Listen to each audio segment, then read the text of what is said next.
Okay, Hannah, do you know how to say, the woman at work is gossiping about me in Gen Z? No.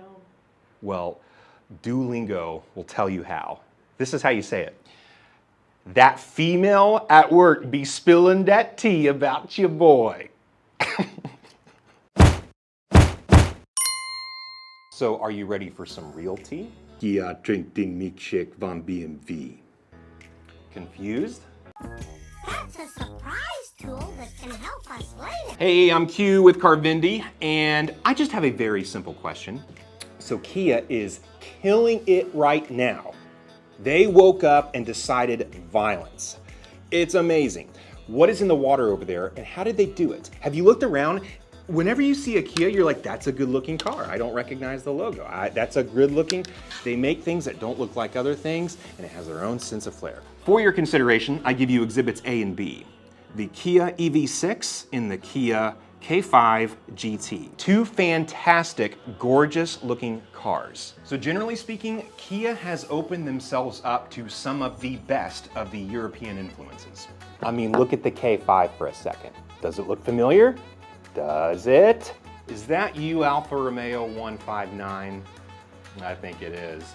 Remember Daniel Craig's second to worst Bond film, Quantum of Solace? I'm looking at you, Spectre.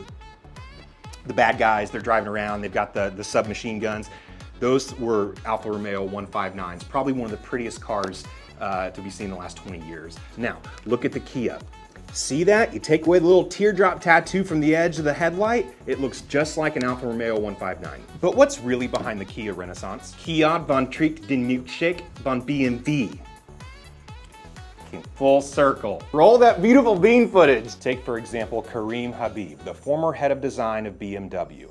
He's pretty influential, was involved in some major projects that you may have heard of. The BMW X3, the BMW X6, the exterior of the BMW 7 Series, and the interior of the E60 BMW 5 Series. Yeah, Kia saw that and they said, we'll take all of that you got. They poached him. They brought him on their team. But he also designed the BMW CS concept that swept the 2007 Shanghai Auto Show right before the recession swept the world. But look at that CS concept. Does it look familiar? I'm not saying, I'm just saying. Peter Schreier.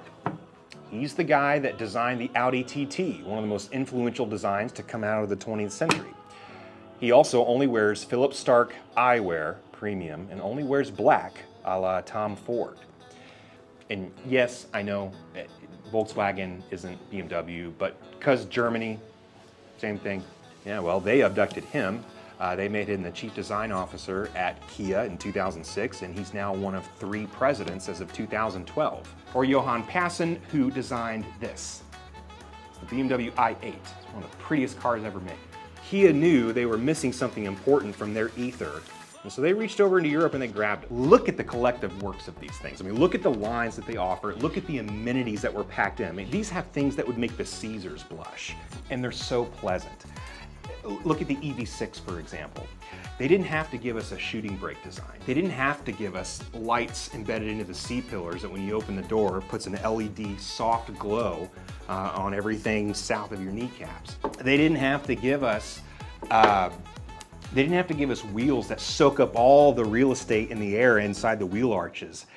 They didn't have to give us a center console that is built like a minivan, but has a storage of it, but also is sleek and weighs less. Or even take the wireless charging. I was actually approached by an older gentleman who popped out of his Lexus this morning, was asking me about the thing I was driving. He was genuinely interested. And the thing that I could not stop talking about was the wireless charging. And I'll tell you exactly what I mean. When you're getting in your car and you've got your bag over your shoulder, you got a coffee in your hand and you don't want to sit on your phone, so you're maneuvering in, and what do? You set the phone right on the center console. I wasn't even trying to charge it. I set it down, and then I happened to look down later and it was taking a charge. The way they built their wireless charging was perfect for busy people. Look at Nissan. They have this whole cubby hole where you just have to open a door and put it in and shut the door, and then you have to get, no, none of that. They know Well, when you're getting in, you don't want to sit on your phone. What's the first place you're going to set it right here? And that's what they did. Like, they didn't forget about what it's like to be a human, a busy human. Take the on-off switch. Tesla doesn't give us that. Rivian doesn't give us that. We get an on-off switch in the Kia so we can walk away knowing that it's actually off and I'm not running the air conditioner. They gave us 2 screens that form one extended display. They give us HVAC controls that out of a push of a button on an LCD screen flips the controls to audio controls, and the knob that was used to control the temperature now is used to control the volume. And they give you an actual on-off button. Call me an old fogey, but I don't like the idea of walking up to something or getting out of my car and not knowing if it's off or not. I want the concreteness, I want the certainty that I turned it off with that big A button right there, and I know it's off.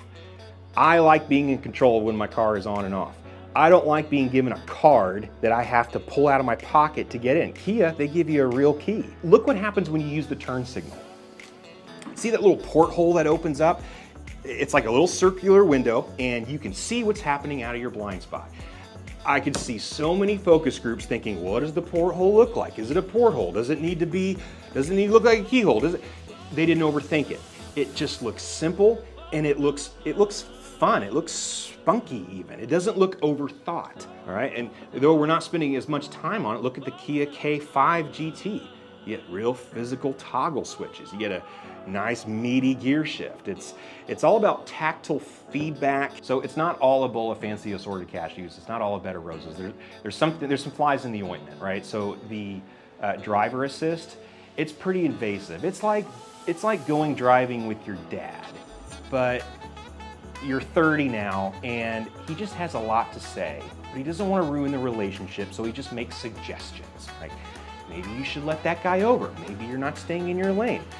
You're driving the Kia and the steering wheel will vibrate when it's doing something that you don't like. It will also steer correct itself when it thinks you're getting too out of line. And what is probably the most patronizing thing about it is it will actually suggest that you need to take a break or maybe let someone else drive. Maybe you should mind your business. But overall, they're great to drive. In the EV6 in particular, the EV6 is my favorite electric car available today. And it's the South Korean company that built it. If you can find one of these and you can buy it new, do it. Kia has the best warranty in the industry. You get a 10-year, 100,000-mile powertrain warranty on an EV. So if the battery goes kaput or something happens, you're good. But that only applies to the first owner. I don't know why someone would buy it used when they could buy it new and get all of that if you can find one. Kia knew they had to level up. And so they brought out the best of Bavaria to make it happen. Alliteration. Someone who knows what they're doing and someone who doesn't suffer from confidence issues. And you can see that by looking at his jaw line. Okay, buy one. We could take a break.